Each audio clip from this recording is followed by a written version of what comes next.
जब स्टूडेंट किसी परीक्षा या कॉम्पिटिटिव एग्जाम की तैयारी कर रहे होते हैं तो वो याद तो सब कुछ कर लेते हैं, लेकिन ज़्यादा समय तक जो उन्होंने पढ़ा वो याद नहीं रख पाते। अक्सर ऐसा होता है हर स्टूडेंट के साथ। स्टूडेंट का जब एग्ज़ाम नज़दीक आने लगते हैं तो वो सब कुछ अच्छे से याद कर लेते हैं, लेकिन जब एग्ज़ाम देने का समय आता है वो एंड टाइम पर सब कुछ भूल जाते हैं और कोशिश करने पर भी याद नहीं रख पाते। जो उन्होंने जल्दबाजी में याद किया, जो उन्होंने अच्छे से रिवीजन किया, वो भी याद नहीं रख पाते।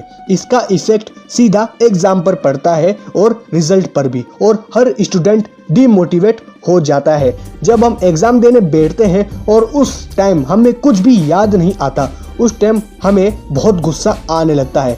ऐसा क्यों होता है?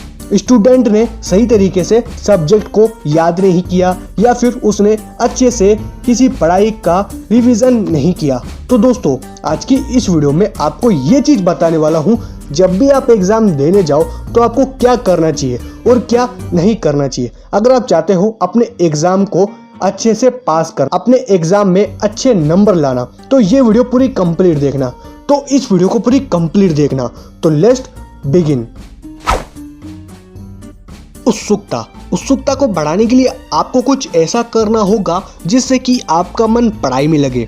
आपको कोशिश करनी चाहिए कि हार्ड सब्जेक्ट को पहले याद करो, उसके बाद आप नॉर्मल सब्जेक्ट को याद करो।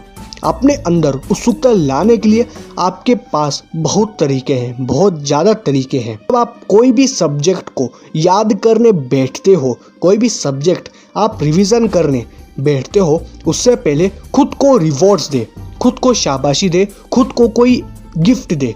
ये सब चीज़ें आपको उस सब्जेक्ट को कंप्लीट करने के बाद देनी है। यानी कि आप पहले अच्छे से पढ़ाई करो, अच्छे से सब्जेक्ट को कवर करो, अच्छे से समझो। उसके बाद आप खुद को शाबाशी दे सकते हो, कोई गिफ्ट दे सकते हो या रिवॉर्ड्स दे सकते हो। ये सब चीज़ें करने के बाद आपके अंदर जो उत्सुकता आएगी वो पॉजिटिव उत्सुकता होगी। अगर आप ये चीज़ें करते हो ना, मैं सच बता रहा हूँ, आपका मन पढ़ाई में 100% लगेगा।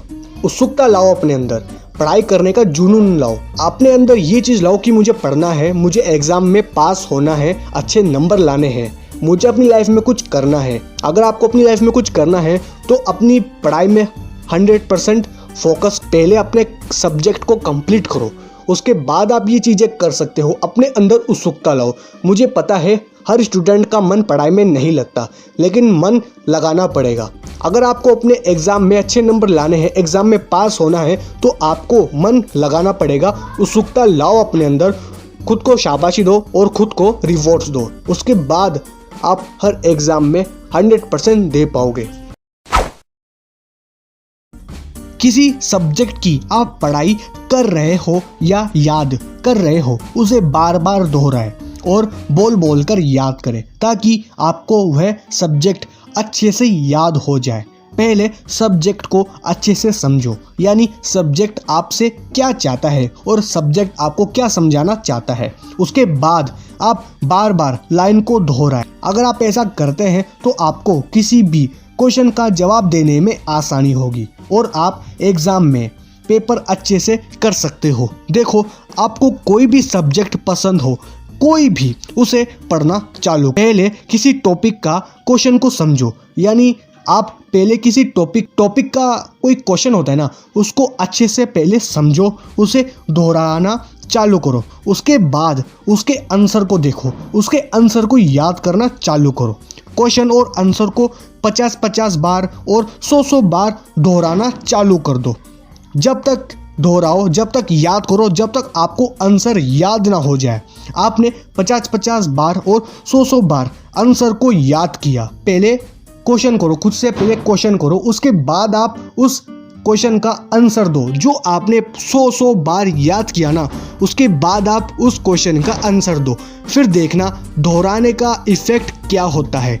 अगर आप कोई भी सब्जेक्ट को याद करना चाहते हो तो आपको दोहराना चालू करना होगा, यानी कि आपको बोल बोल कर याद करना होगा। आप एक कमरे में अकेले बैठ जाओ, उसके बाद आप एक एक लाइन को दोहराना चालू कर दो। 50-50 बार, 100-100 बार, जितना आपका मन करे उतनी बार आप दोहराना चालू करो। पहले क्वेश्चन को समझो, उसके बाद आप आंसर को भी समझो, लेकिन आपको अच्छे से याद करना होगा सब कुछ।